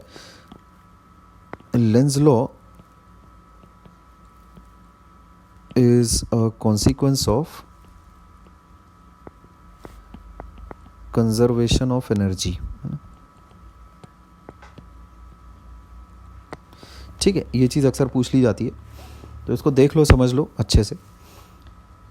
जैसे भाई लेंस लॉ क्या बोलता है कि जो इंड्यूस्ड करंट है ना, उसकी डायरेक्शन ऐसी होनी चाहिए सच दैट जो उसके द्वारा मैग्नेटिक फील्ड प्रोड्यूस हो वो अपोज करे, है ना, अपोज करे उसके थ्रू, जो सर्किट है मेरा उसके through change in magnetic flux को। Opposition is the keyword, rate of change of magnetic flux और जो तुम्हारा इंड्यूस करंट, इंड्यूस ईएमएफ की जो डायरेक्शन है वो दोनों अपोजिशन में रहे। मतलब अगर फ्लक्स अगर इंक्रीज़ कर रहा है, ठीक है, फ्लक्स अगर इंक्रीज़ कर रहा है तो इंड्यूस करंट की डायरेक्शन मस्ट बी अपोजिट, मतलब फ्लक्स को डिक्रीज करने वाला होना चाहिए। फ्लक्स अगर डिक्रीज कर रहा है तो जाहिर सी बात है इंड्यूस करंट का डायरेक्शन ऐसा होना चाहिए such that flux must increase, ऐसा ये सिनेरियो है। तो अपोजिशन इज द कीवर्ड। तो अपोजिशन वाली जो बात है उसको तुम कैसे साबित करोगे वो ज़रा ध्यान से देखो।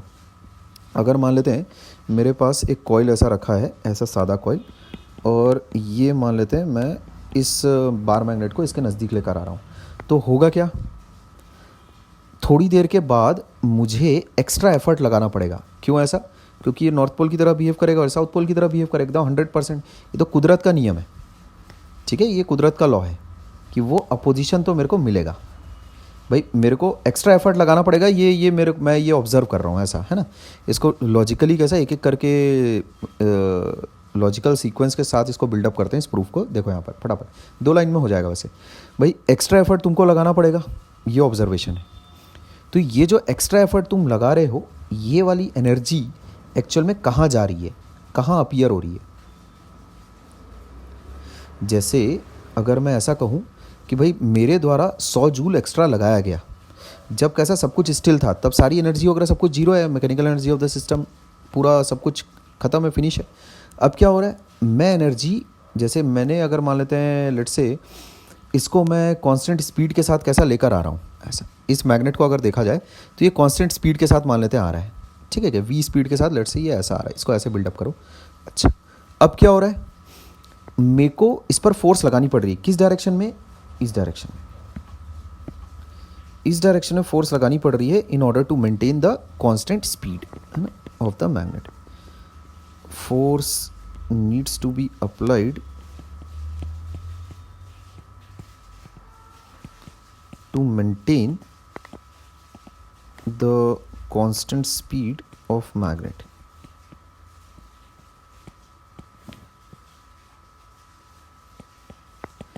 ठीक है बात। अच्छा अगर मुझे फोर्स लगानी पड़ रही है उस मैग्नेटिक कांस्टेंट स्पीड को मेंटेन करने के लिए, तो इसका मतलब मुझे एनर्जी खर्च करनी पड़ी है। तो जो मैंने एनर्जी खर्च की है वो कहाँ गई, कहाँ, कहीं ना कहीं तो अपीयर होगी ना वो। भाई तुम ऐसा सोचो, अगर सिस्टम में जिसमें कि एक कॉइल है और जिसमें कि एक मैग्नेट है ना,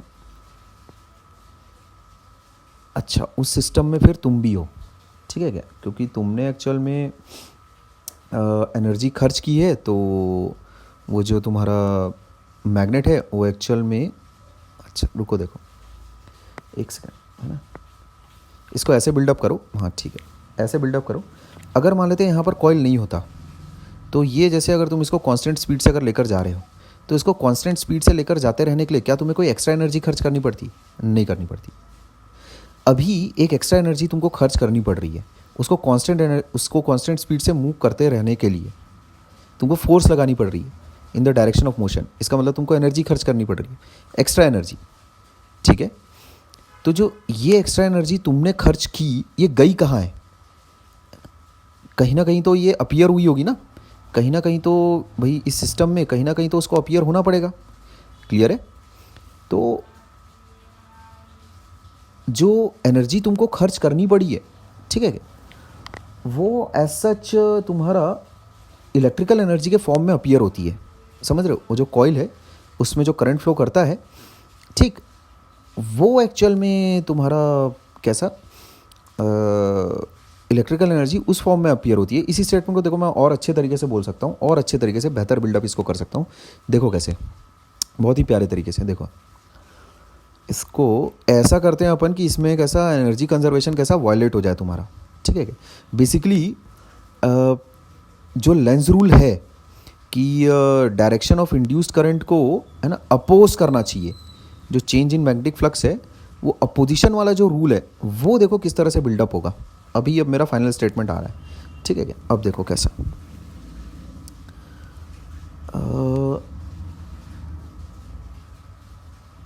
ठीक है, देखो कॉइल अगर मैंने मैग्नेट के सामने रख दिया, मैग्नेट को मैं कांस्टेंट स्पीड से लेकर आ रहा हूँ, कॉइल अब मैंने उसके सामने रख दिया है। अच्छा तो कॉइल रखने की वजह से, है ना, मैग्नेट को तुम कांस्टेंट स्पीड से तो चला नहीं पाओगे, ठीक है। अगर मेरे को एनर्जी ऑब्टेन हो रही है, ठीक है क्या, अब देखो कॉइल अगर है वहाँ पर तो उसमें क्या हो रहा है, इंड्यूस्ड ईएमएफ फैराडेज लॉ की वजह से तुम्हारा इंड्यूस्ड ईएमएफ तो जनरेट हो रहा है और उसमें इंड्यूस करंट भी जनरेट हो रही है, तो इंड्यूस करंट की वजह से एक हीटिंग इफेक्ट भी जनरेट हो रहा होगा तुम्हारा, समझ गए? ठीक है, अगर तुम मैग्नेट को मूव करोगे तो मैग्नेटिक फ्लक्स कैसा उससे चेंज होगा, मेरे को अभी नहीं पता कि इंड्यूस करंट का डायरेक्शन क्या है, वही तो डायरेक्शन मेरे को निकालना है ना एनर्जी कंजर्वेशन लॉ की मदद से, ठीक है, वही डायरेक्शन मेरे को निकालना है। अच्छा, तो फिर से लॉजिक वापस से बिल्डअप करो अच्छे से, एक एक स्टेटमेंट पूरा इज्जतदारी से ईमानदारी से। मैग्नेट जब मूव कर रहा है तब flux through the coil is changing, तो इसका मतलब इंड्यूस करंट कॉइल में है, किस डायरेक्शन में वो मेरे को नहीं पता चल पा रहा, बट इंड्यूस करंट तो है। इंड्यूस करंट अगर है तो कॉइल का कुछ ना कुछ रेजिस्टेंस भी होगा, इसका मतलब कॉइल जो है वो एनर्जी डिसिपेट कर रहा है। तो अगर तुम मान लेते हैं मैग्नेट को मूव करवा रहे हो, है ना, और मूव करवाते करवाते ऐसी एनर्जी डिसिपेशन हो जा रही है, तो एनर्जी कहीं ना कहीं से तो आ रही होगी, ना। अच्छा, इसका मतलब वो एनर्जी देने वाला कौन है, वो तुम ही हो।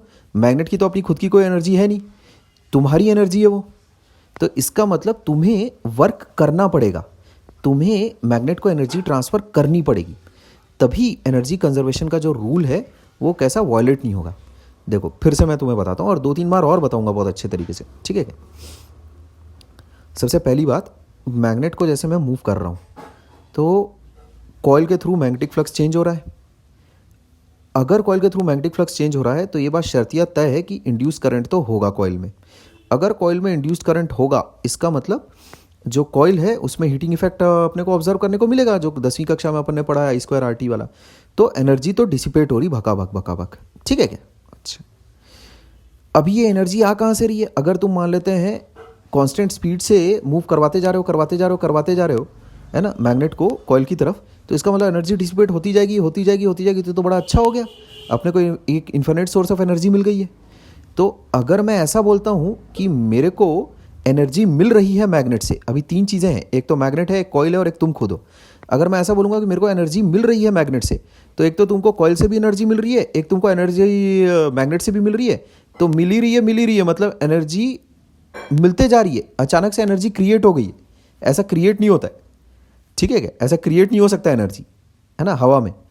इसका मतलब क्या है कि जो एनर्जी तुम्हें in the form of heat energy मिल रही है ना, जो कॉइल डिसिपेट कर रहा है हीट, अगर डिसिपेट हो रही है एनर्जी, इसका मतलब कहीं ना कहीं एनर्जी खर्च भी हो रही है। ये एनर्जी मिल रही है ना तुमको, इन the form of heat energy तुमको मिल रही है, कॉइल डिसिपेट कर रहा है, तो इसका मतलब कहीं ना कहीं एनर्जी खर्च भी हो रही है। तो एनर्जी खर्च कहाँ पर हो रही है? इसका मतलब एनर्जी खर्च तो तुमको करनी पड़ेगी, समझ, एनर्जी खर्च तो तुमको करनी पड़ेगी। क्लियर है? चाहे तुम मैग्नेट को पास लाओ, चाहे तुम दूर लेकर जाओ, अगर तुम मैग्नेट को पास लाओगे तो भी इंड्यूस करंट होगा, इसका मतलब एनर्जी खर्च होगी, इसका मतलब एनर्जी मिलेगी तुम्हें कॉइल के द्वारा। तो अगर एनर्जी कॉइल के द्वारा मिल रही है, इसका मतलब कहीं ना कहीं कोई ना कोई तो एनर्जी खर्च भी कर रहा है। तो एनर्जी खर्च करने के लिए जो माध्यम है तुम्हारे पास, वो सिर्फ और सिर्फ मैग्नेट है। तो इसका मतलब तुम्हें मैग्नेट में एनर्जी खर्च ही करनी पड़ेगी। क्लियर है? क्योंकि हमेशा तुम्हें कॉइल में इंड्यूस करंट मिलेगा, कॉइल में एनर्जी तुम्हें मिलेगी इन the form of heat energy. तो इसका मतलब तुम्हें हमेशा एनर्जी खर्च करनी पड़ेगी, हमेशा तुम्हें फोर्स अप्लाई करनी पड़ेगी, है ना।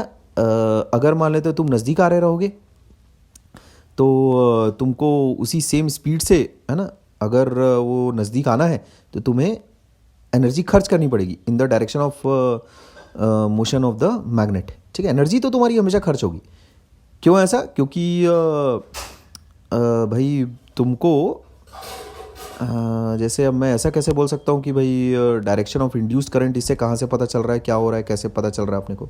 तो इंड्यूस्ड करंट अपने को इस तरह से पता चल रहा है कि देखो, इंड्यूस्ड करंट है कॉइल में, ये बात तो पक्की है।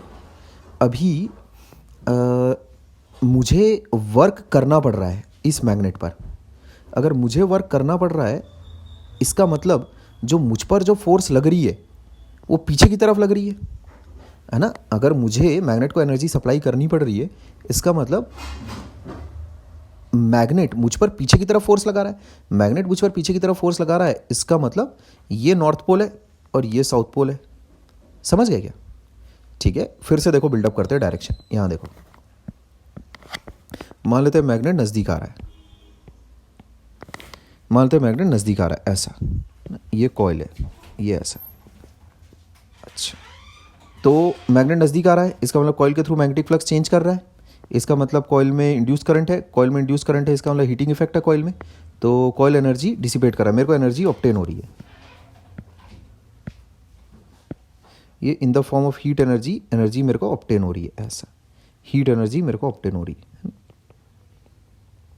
इस चीज़ को मैं पूरा अभी लिख दूंगा अच्छे से। अब एनर्जी तुमको अगर मिल रही है तो ये ऐसा हवा में तो प्रोड्यूस हो नहीं रही होगी, कहीं ना कहीं इस पूरे सिस्टम में कोई ना कोई तो है जो एनर्जी खर्च कर रहा होगा। जैसे अगर तुम्हारे में ऐसा बोलूँ बैंक बैलेंस बढ़ता जा रहा है, बढ़ता जा रहा है, बढ़ता जा रहा है, अबे कोई तो है ना जिसके जेब से वो पैसा जा रहा है। जैसे मैं जब जेब में 100 रुपये रखता हूँ और मान लेते हैं बैंक बैलेंस बढ़ा देता हूँ, वहाँ जाकर डिपॉजिट करता हूँ, तो मेरी जेब से पैसा घटा है तभी तो मेरा बैंक बैलेंस बढ़ा है। ऐसा थोड़ी होता है कि तुम्हारी जेब से पैसा खत्म भी नहीं हो रहा है और तुम्हारा बैंक बैलेंस भी बढ़ता जा रहा है, ऐसा तो नहीं होगा ना। तो अगर ये कॉइल बैंक है तो उसका बैंक का बैलेंस बढ़ गया है क्योंकि वो एनर्जी डिसिपेट कर रहा है, तो उसका बैंक बैलेंस तो बढ़ा, ये बात तो पक्की है। इंड्यूस करंट का डायरेक्शन कैसा भी हो, हीट एनर्जी तो डिसिपेट होगी ही होगी ना, है ना। उसमें तो I2RT है, उसको तो डायरेक्शन से कोई लेना देना है नहीं, हीट एनर्जी तो उतनी डिसिपेट होगी। अच्छा, तो हीट एनर्जी मिली कहाँ से मिली? अब मैग्नेट से तो मिलेगी नहीं, जाहिर सी बात है। Magnet itself is not a source of energy, तुम हो सोर्स ऑफ एनर्जी जो उस मैग्नेट को चलवा रहा है। इसका मतलब तुम्हें एनर्जी खर्च करनी पड़ी है। तुम्हें अगर एनर्जी खर्च करनी पड़ी है, इसका मतलब भाई इस मैग्नेट के मोशन को कंटिन्यू रखने के लिए तुम्हें अगर एनर्जी खर्च करनी पड़ रही है, इसका मतलब मैग्नेट जाहिर सी बात है, सॉरी जो कॉइल है वो जाहिर सी बात है वो तुम पर इस डायरेक्शन में फोर्स लगा रहा है। This is the direction of force, है ना, ड्यू टू इंड्यूस्ड फील्ड, है कि नहीं।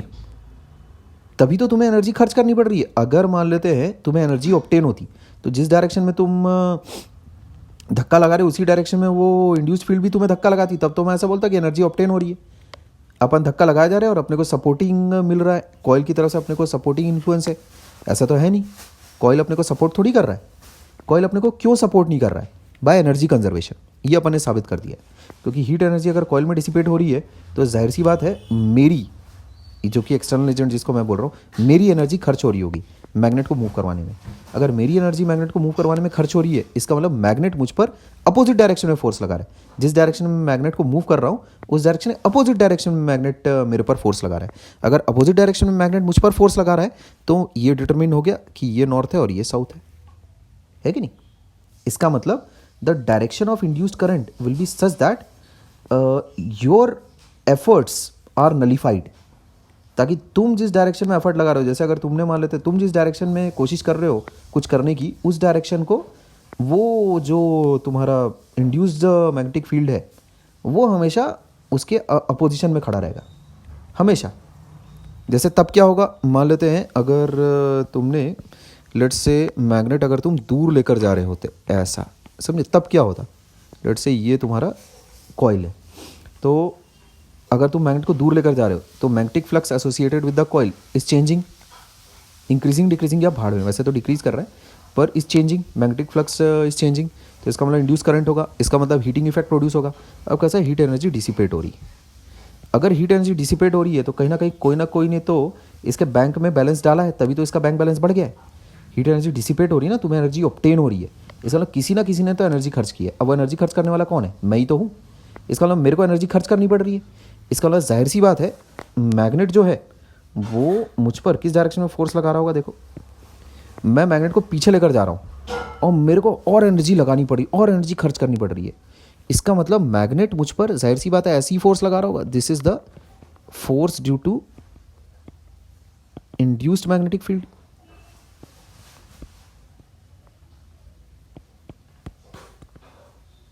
ठीक है, अगर force due to induced magnetic field है, इसका मतलब अट्रैक्टिव फोर्स लग रही है, इसका मतलब ये साउथ की तरह एक्ट कर रहा है और ये नॉर्थ की तरह एक्ट कर रहा है। फिर समझ गए? तो तुम देख रहे हो Lenz law is a consequence of conservation of energy. क्यों ऐसा मैं बोल रहा हूं? बिकॉज जो भी तुम्हारा एक्शन हो, जैसा भी हो, मैग्नेट पर तुम जो भी एक्शन कर रहे हो, है ना, उस एक्शन की वजह से हमेशा इंड्यूस करंट तो जनरेट होगी होगी, हीटिंग इफेक्ट जनरेट हो गई होगा। इसका मतलब एनर्जी तुम ऑब्टेन कर ही रहे हो कॉइल में, पक्का। इलेक्ट्रिकल एनर्जी बोलो, इलेक्ट्रिकल टू हीट एनर्जी बोलो, एनर्जी तो तुम्हें मिल रही है तुम्हारे एक्शन की वजह से। अब मिल रही है इसका मतलब तुम्हें एनर्जी खर्च करनी ही पड़ेगी उस एक्शन को करने के लिए तुम्हें, क्योंकि एनर्जी हमेशा खर्च करनी पड़ती है, इसीलिए मैं ऐसा बोल सकता हूँ कि जो इंड्यूस्ड मैग्नेटिक फील्ड का जो रिएक्शन है तुम पर, वो कैसा होगा? उल्टा होगा, तुम्हारे एक्शन के अपोजिट होगा, क्योंकि तुम्हें एनर्जी खर्च करनी पड़ रही है ना, है कि नहीं? जो एक्शन तुम कर रहे हो, है ना, उसमें तुम्हें एनर्जी खर्च करनी पड़ रही है। इसका मतलब जो रिएक्शन हुआ है कॉइल की तरफ से तुम पर, वो उल्टा हुआ है, क्योंकि अगर सपोर्टिंग होता तो तुम्हें एनर्जी खर्च नहीं करनी पड़ती होती। ठीक है बात? तो energy is being obtained via coil, therefore energy is being spent by you, है ना? अच्छा, तो अगर तुम एनर्जी खर्च कर रहे हो, इसका मतलब जो भी तुम्हारा एक्शन है, कुछ भी हो, चाहे तुम करंट बढ़ा रहे, करंट डिक्रीज कर रहे, जो भी तुम्हारा एक्शन है ना, जो इंड्यूस्ड मैग्नेटिक फील्ड है ना, उसका जो रिएक्शन है वो इसका अपोजिट होगा। समझे क्या? जो तुम्हारा एक्शन है उसका अपोजिट ही होगा तुम्हारा कॉइल का जो इन्फ्लुएंस है, वो अपोजिट ही होगा। समझ गए? इस चीज़ को अच्छे से एक लाइन में कैसे मैं बता सकता हूँ? क्योंकि कॉइल से मुझे एनर्जी ऑब्टेन हो रही है, इसीलिए एक्सटर्नल एजेंट को एनर्जी खर्च करनी पड़ेगी। यानी जो भी एक्शन आप कर रहे हैं जिसकी वजह से इंड्यूस्ड मैग्नेटिक फील्ड प्रोड्यूस हो रही है, उस एक्शन को रोका जाएगा। कैसे पता चला रोका जाएगा? क्योंकि पैसे खर्च करने पड़ रहे हैं ना भाई उस एक्शन को करने के लिए। तो इसका मतलब पैसे खर्च क्यों करने पड़ रहे हैं? क्योंकि कोई ना कोई तो है अपोजिट डायरेक्शन में जो मेरे काम कर रहा है, जिस डायरेक्शन में मैं काम कर रहा हूँ उस डायरेक्शन में वो काम नहीं करने दे रहा है मेरे को, तभी तो मेरे को एनर्जी खर्च करनी पड़ रही है। ठीक है? तो हमेशा तुम्हें एनर्जी खर्च करनी पड़ेगी, इसलिए हमेशा जो इंड्यूस्ड मैग्नेटिक फील्ड का जो इन्फ्लुएंस है तुम पर, वो उल्टा ही होगा तुम्हारा। तुम कोई एक्शन करो, उसका जो रिएक्शन होगा इंड्यूस्ड मैग्नेटिक फील्ड के द्वारा, वो तुम्हारे किए गए एक्शन के विपरीत होगा, पक्का, हमेशा, क्योंकि तुम्हें हमेशा एनर्जी खर्च करनी पड़ेगी। ठीक है? तो ये एनर्जी कंजर्वेशन रूल से मैं ऐसा हमेशा बोल सकता हूँ कि whatever be your action, the reaction produced by the induced magnetic field will be opposite to your action, पक्का।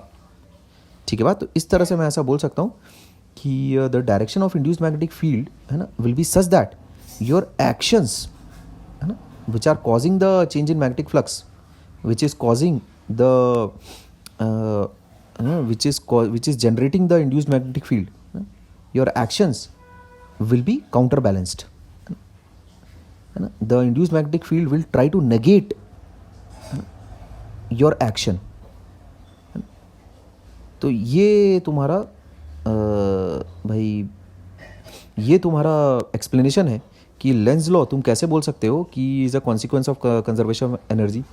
तो मैं इस तरह से बोल सकता हूँ कि अगर एनर्जी ऑब्टेन हो रही है मेरे को लूप में, तो इसका मतलब एनर्जी खर्च करनी पड़ी होगी। ये कंजर्वेशन ऑफ एनर्जी है, मेरे को एनर्जी खर्च करनी पड़ी होगी। तो एक्सटर्नल एजेंट ऑलवेज, है ना, external agent always spends energy, always. Coil always obtains energy, via coil we always obtain energy. Which kind of energy? Electrical energy in the form of current, अब जो भी बोलो, और या तो फिर हीट एनर्जी, जैसा भी। तो via coil we obtain energy, therefore external agent has to spend energy. ये हो गया एनर्जी कंजर्वेशन से आ गया। अब डायरेक्शन आ जाएगी इससे तुरंत। अगर तुम्हें एनर्जी खर्च करनी पड़ रही है, इसका मतलब जाहिर सी बात है, जिस वजह से, है ना, मेरे को वो एक्स्ट्रा एनर्जी लगानी पड़ रही है, वो वजह इंड्यूस्ड मैग्नेटिक फील्ड है। अब अगर मेरे को एनर्जी खर्च करनी पड़ रही है, इसका मतलब इंड्यूस्ड मैग्नेटिक फील्ड मेरे एक्शन के अपोजिट काम कर रहा है। जो भी मैं काम कर रहा हूँ उसके अपोजिट वो काम कर रहा है। ठीक है? तो मैं क्या काम कर रहा हूँ? मैग्नेटिक फ्लक्स को चेंज करने का, और वो क्या काम कर रहा है? इस इफेक्ट को नलीफाई करने का। तो वो किस डायरेक्शन में काम करेगा? उस डायरेक्शन में जिस डायरेक्शन में मैं मैग्नेटिक फ्लक्स को चेंज ना कर सकूं, क्योंकि मेरा एक्शन क्या है? Changing the magnetic flux. तो एज अ रिएक्शन वो कॉइल क्या करेगा? इस डायरेक्शन में मैग्नेटिक फील्ड प्रोड्यूस करेगा कि मेरा जो एक्शन है वो नलीफाई हो, जो चेंज इन मैग्नेटिक फ्लक्स मैं जो कर रहा हूँ वो नलीफाई हो। ठीक है? तो अब मेरे ख्याल में ये बातें क्लियर है कि वाया एनर्जी कंजर्वेशन किस प्रकार से तुम्हारा लेंज लॉ प्रूफ हो जाता है, एकदम क्लियर होना चाहिए। ठीक है बात? अच्छा, तो इसका जो स्टेटमेंट्स वगैरह हैं और जो प्रूफ है वो तुम्हें बुक में मार्किंग करवा दूंगा। ठीक है? तो इसको समझने के लिए यहाँ पर मैं 2 लाइनें लिख देता हूँ, सो दैट आगे चलकर अगर कभी कोई कुछ समझने की कोशिश कर रहा होगा तो उसको समझ में आना चाहिए। तो वाया कॉइल, यहाँ देखो, देयर आर 3 एजेंट्स, है ना। पहली बात तो एक मैग्नेट है, एक तुम्हारे पास मैग्नेट है ना, एक मैग्नेट को मूव करने वाला मैं हूँ, मी लिख देता हूँ उसको मैं, है ना। मी मतलब एक्सटर्नल एजेंट, ठीक है क्या, और एक तुम्हारा कॉइल है, तो via coil we are obtaining energy.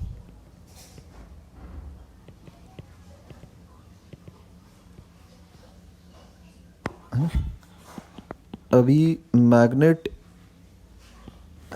Can not produce और कंज्यूम एनर्जी, इसका मतलब external agent is spending energy.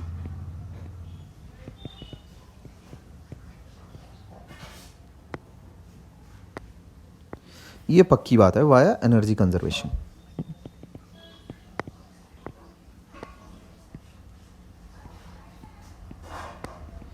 ठीक है, उसको अगर एनर्जी स्पेंड करनी पड़ रही है, इसका मतलब क्या,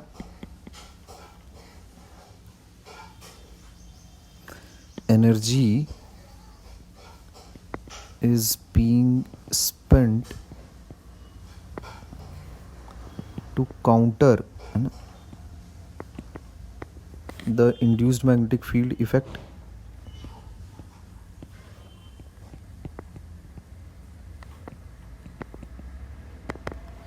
इसका मतलब क्या हो गया, इंड्यूस्ड मैग्नेटिक फील्ड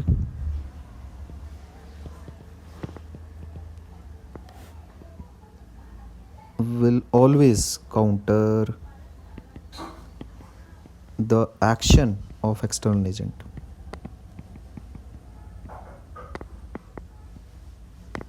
वो एक्शन है क्या, this action is nothing but, this action is nothing but changing the magnetic flux of coil.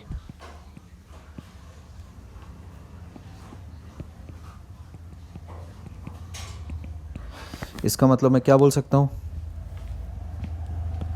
The direction of induced current, है ना,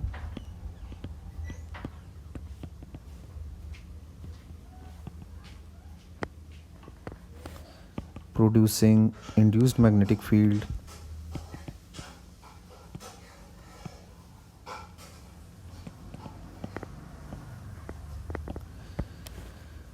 is such that it opposes change in magnetic flux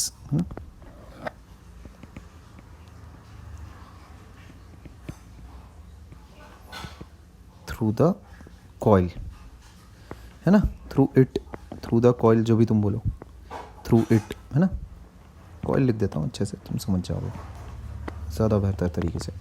ठीक है बात, ठीक है। तो मैंने अभी अभी ये साबित कर लिया वाया एनर्जी कंजर्वेशन की डायरेक्शन ऑफ इंड्यूस्ड करंट इस तरह से रहती है such that it opposes change in magnetic flux through the coil. ठीक, तो ये जो प्रूफ है तुम्हारा, इसकी लैंग्वेज बेसिकली तुम्हें किताब में मिल जाएगी बराबर, तो ये प्रूफ है तुम्हारा, इसकी लैंग्वेज तुम्हें बुक में मिल जाती है, जो बुक की लैंग्वेज है वही उठा के छाप देना। ठीक, अगर कोई बात, तो इसको मैं अपने फ्यूचर रेफरेंस के लिए भी रख लेता हूँ इन नोट्स को, ताकि अगर मुझे कभी अगर अपने नोट्स देखकर अगर कुछ चीज़ें रिकॉल करनी हो तो उस वक्त भी ये काम आ जाते हैं। ठीक है, अगर तुम्हारे भी अगर ये कुछ काम आ रहे हो करके ये नोट्स, तो अच्छी बात है, नहीं तो फिर किताब से भी समझ सकते हो तुम, उसमें भी लिखा हुआ है। ठीक है, लेकिन उसमें इस प्रकार से ऐसा ट्रीटमेंट नहीं करते वो लोग, लॉजिकल ट्रीटमेंट उनका कैसा ऊपर ऊपर से लिख देते हैं बस, उसमें चीज़ें अक्सर समझ में नहीं आती है और बहुत ही कम में वो चीज़ लिखी हुई रहती है, तो अक्सर बहुत सारे लोग इस तरह से लॉजिकली डिड्यूस नहीं कर पाते चीज़ों को। ठीक, खैर, तो अब लेंस लॉ के ऊपर, इससे ऊपर तो और कुछ नहीं बन सकता। ठीक है, सारे कंसेप्ट्स मैंने कवर कर लिए। ठीक है।